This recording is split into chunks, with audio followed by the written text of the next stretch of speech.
question number 6 is the second variety where we had to compose a function and then write the domain of the new function. So keep in mind, we had a 4-step process. Number 1, we want to state the domain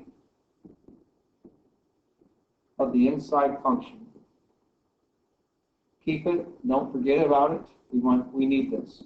Second of all, you want to compose your function. After you compose, then number 3, write the domain or state the domain of your composite function. And finally, 4, compare your domains. And what you want to do is you either want to think of it in one of 2 ways. Find the overlap, or where they have things in common of their domains, or you find the one domain that is the most restrictive. So the most restrictive domain. Okay, so first thing we're going to do is I'm looking at a function that says f of g of x, which is f put in function g of x inside a function f.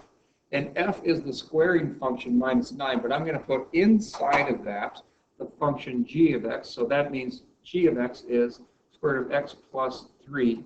That's going to go inside for x. So it's the square root of x plus 3 squared minus 9. So I'm going to go back and I'm going to look at the first step here. State the domain of the inside function. I just said that g of x is the inside function, so I'm going to look for the domain of g of x. And g of x is equal to the square root of x plus 3.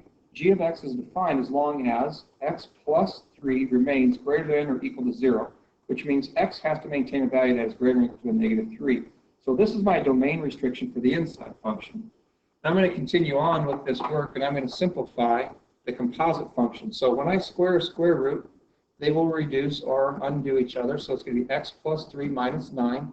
That means I have a function that is x minus 6 as my composite function, or f of g of x. Now this function is a linear function which has no restrictions. So if I think about the domain is a set of all real numbers.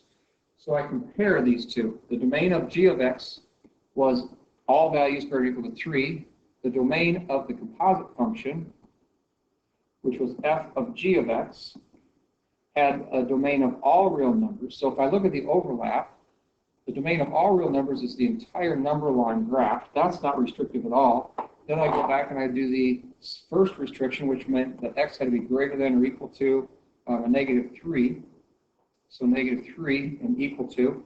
So where is the overlap in my graph? It's every value as long as x is greater than or equal to a negative 3. This is the most restrictive domain. So I know what my composite function is. The composite function is x minus 6, but it's only defined over the set of integers for your domain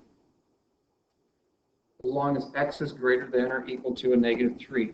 Now the directions ask us to put this in interval notation. So in interval notation, making sure we have that interval notation up there. Our interval notation for all values greater than or equal to negative 3 is a square bracket, since it's included all the way to infinity, parenthesis.